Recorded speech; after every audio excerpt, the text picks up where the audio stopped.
parang walang nangyari. Yan po ang statement ng ating butihing Senadora Risa Hontiveros. Siguro po para sa inyong mga wala dito. Pero para sa amin na nandito, napakaraming nangyari. Takot na takot po ako na kailangan ko na magpaalam sa mga anak ko. At yung staff ko, 2 pintuan ang pagitan ko sa putukan.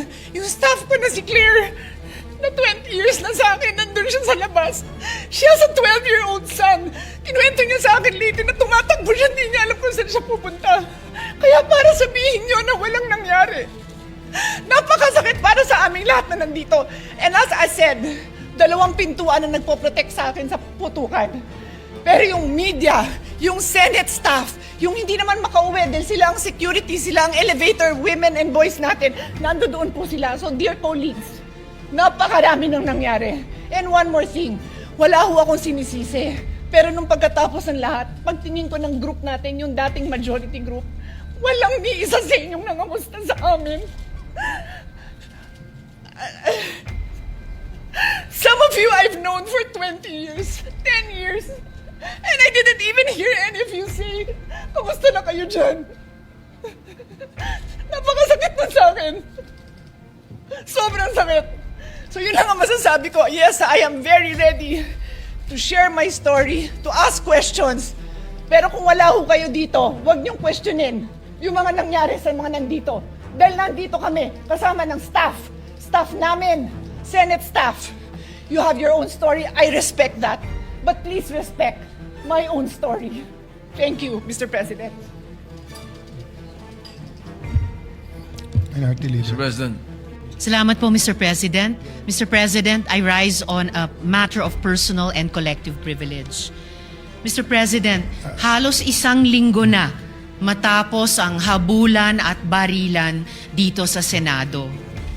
Sa loob-loob ko, hindi ako mapanatag na simula nung Lunes, ang ipinapakita natin ay para bang walang nangyari. Na para bang hindi nabastos ang ating institusyon, ang ating mga empleyado at ang mga Pilipino. Hindi maliit na bagay ang nangyari dito. At lalong hindi dapat inaasa sa mga Facebook Live, press conferences at media interviews ang pagtatahi-tahi ng mga pangyayari. Ganito na ba talaga kababa ang inabot ng ating politika sa Pilipinas? Ito na ba tayo, Mr. President? Tuluyan na bang nilihis ng politika ang ating mga pamantayan sa pakikipagkapwa?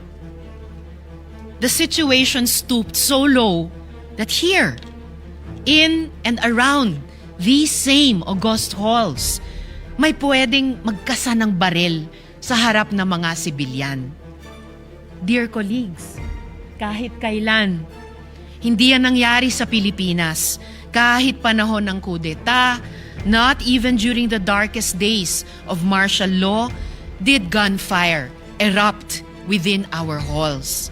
So, whether we stand in the minority or in the majority, the Senate as an institution has sustained a profound injury to its dignity, credibility, and moral authority before the Filipino people. And this frustrates me every day since Wednesday, including in the context of initial findings from the investigation conducted by the Department of Justice, the Department of the Interior and Local Government, and the Philippine National Police, beginning to reveal various points. Patuloy pa rin ang investigasyon, Mr. President, at dapat lang. But still, this needs to be said. Kapag may nagpaputok ng baril, right here, in the people's house, kapag naghasik ka ng takot sa mga empleyado, sa media, sa security personnel, at sa mga sibilyan, kapag may natroma dahil sa karahasan at umuuwing nanginginig at hindi mapakali sa sariling bahay, lampas na ito sa isyu ng pamumulitika. Pambabastos na yan at pang-aabuso sa lahat-lahat ng ipinagkatiwala sa Senado bilang mga lingkod bayan. As we all know, democracy has always made room for disagreement. But, dear colleagues, hindi na ito political disagreement. Hindi na ito issue ng kampihan. What should trouble us is the manner by which disagreement is being settled, which reflects a broader national discourse that has become more coarse and unforgiving. When aggression is normalized and humiliation is treated as political currency. We cannot have a culture that proudly treats fellow Filipinos as enemies to be defeated, all in the name of clout. Yung mga pagbabanta, pambibintang, pananakit ng damdamin, hindi yan ang dapat ginagawang sukatan ng tapang. Kahit magkakatunggali sa politika, hindi tayo dapat ganyan sa isa't isa, lalo na dito sa Senado. Hindi ito tahanan ng ganyang kababang uri ng politika. Ngayon, higit sa kailanman, dapat manaig ang ating pagka-Pilipino.